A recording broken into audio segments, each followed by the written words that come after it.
I'm Kathy from the Honey Shop Academy, and today we are going to learn how to preserve your foraged mushrooms. And the fall mushrooms are coming here in the Northeast, and we've had so much rain, they are just going to explode.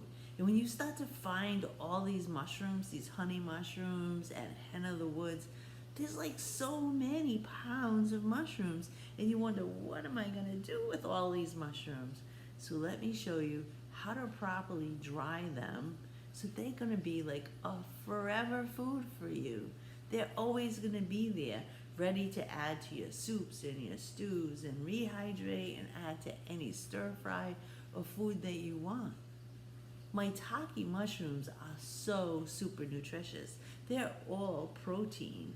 They have anti-cancer, anti-tumor properties, and they're absolutely delicious, organic, and yes, free. Free is for me.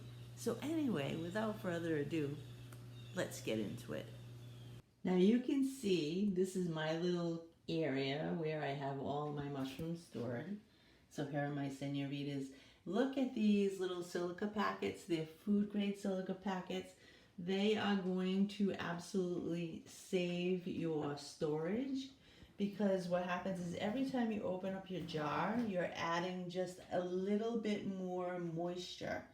And those silica packets are going to just absorb all the extra moisture. So I have porcini, hen of the woods, we have dried chanterelles, bicolored boletes, black trumpet mushrooms. These are gallon jugs.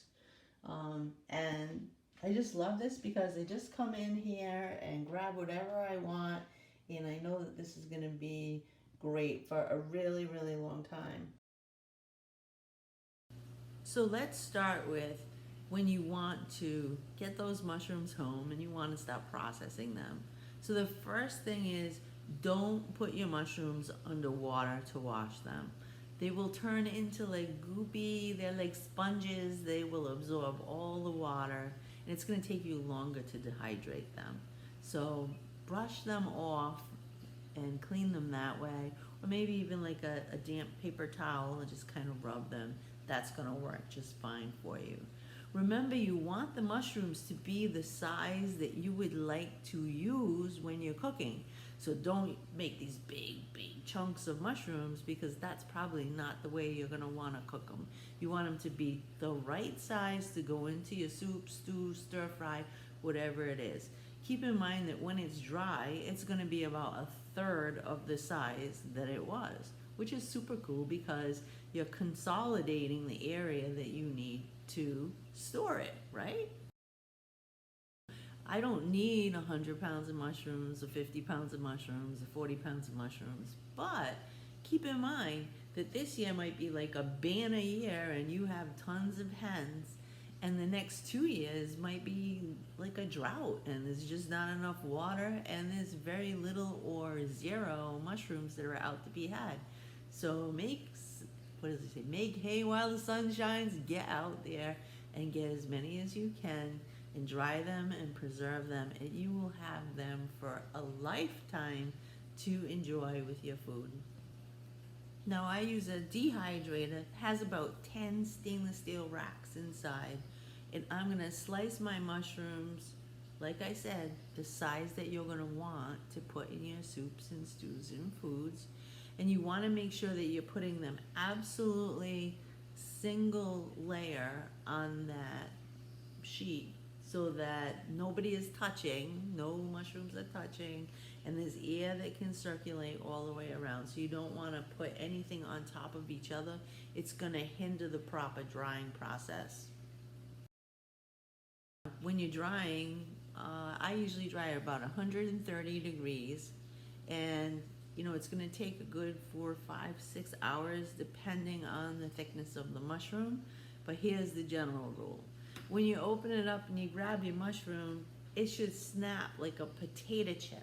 It's that dry potato chip. If there's any bend whatsoever, it is not dry enough, and what will happen is your beautiful mushrooms that you work so hard to process and dry and go out and hunt for are going to get moldy. So you want to make sure potato chip, crispy.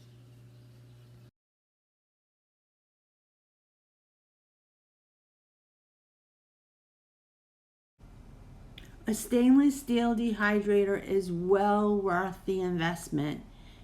I would personally avoid any of those plastic round dehydrators that have multiple layers like this one.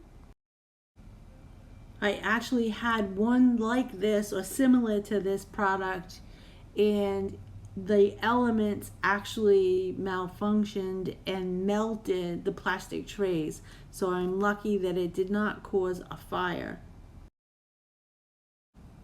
I'm not advocating for any particular brand of dehydrator. If you're interested in what we use, you can just send us a comment and we'll be happy to answer that. But we just want you all to be safe.